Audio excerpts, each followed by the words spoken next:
Graça e paz, que Deus abençoe sua vida. Hoje continuamos, como sempre, com os nossos devocionais diários. Você está acompanhando as propostas de leitura do Antigo Testamento. Estamos em Salmos, lendo os capítulos de 11 a 14. E no Novo Testamento estamos em Lucas, capítulo de número 13. Mais um grande capítulo com muitos assuntos.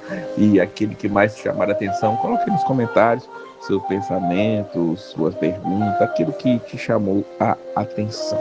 É interessante nós vermos aqui a partir do versículo 10 que um sábado Jesus estava numa sinagoga e ali tinha uma mulher possessa de um espírito de enfermidade. Veja que aqui já deixa claro que existem algumas enfermidades, não todas, entendamos isso, que podem ser causadas por um espírito maligno. Havia 18 anos que essa mulher estava assim e esse espírito fazia com que ela andasse encurvada, nunca podendo se endireitar. Jesus a vê e a cura, estás livre da tua enfermidade, impõe as mãos sobre elas e ela se endireita e dava glória a Deus, diz o versículo de número 13. Mas ao ver aquilo, alguns ali, fariseus, e principalmente o chefe da sinagoga, ao invés de glorificar a Deus como aquela mulher estava naquele momento, ele vai achar ruim aquilo. Olha o versículo 14, o chefe da sinagoga, indignado de ver que Jesus curava no sábado, disse à multidão: 6 dias há em que deves trabalhar, vinde pois nesses dias para ser curados e não no sábado. Veja que esse homem estava preocupado com o dia e não com a condição daquela mulher ali naquele momento. Mas Jesus vai repreendê-lo, diz o versículo 15, que Jesus diz: hipócritas, cada um de vós não desprende da manjedoura no sábado o seu boi e o seu jumento para levá-la a beber?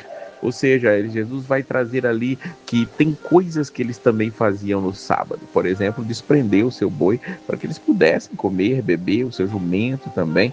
E aí Jesus vai e traz o contraponto, versículo 16. Por esse motivo não se devia livrar de cativeiro em dia de sábado, esta feira de Abraão, a quem Satanás trazia presa há 18 anos. Tendo ele dito essas palavras, todos os seus adversários se envergonharam.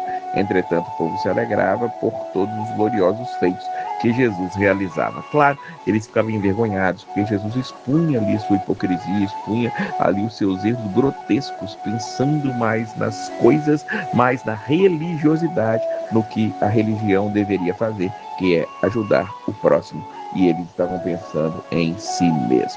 Jesus agora vai trazer aqui algumas coisas para as pessoas começarem a entender o que é o reino de Deus. E ele diz, versículo 18, aqui é semelhante o reino de Deus e aqui o compararei.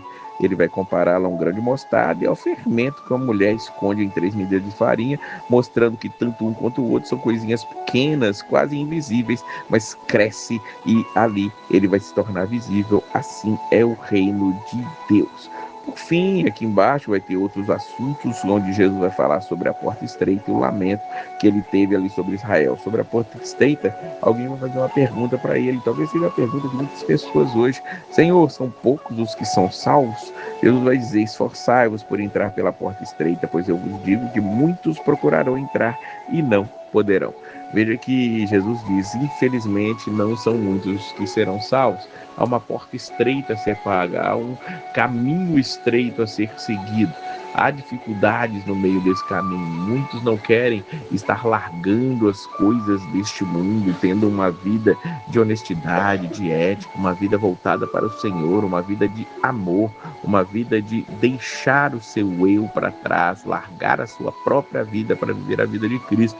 Isso é passar pela porta estreita, porque poucos, muito poucos, são aqueles que vão conseguir. Muitos vão procurar, mas não vão encontrar este caminho, esta porta, porque simplesmente olham somente para si mesmos, são autossuficientes e não dependem do Senhor Jesus.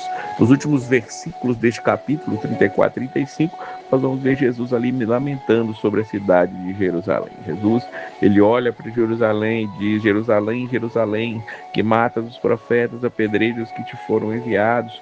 Quantas vezes quis Deus reunir teus filhos como a galinha juntos do seu próprio ninho debaixo das suas asas, e vós não o quisestes. Eis que a vossa casa vos ficará deserta, e é verdade vos digo que não mais me vereis, até que venhais a dizer: bendito o que vem em nome do Senhor. Jesus ainda não tinha entrado em Jerusalém ali para ser glorificado, não tinha chegado aí no momento da crucificação.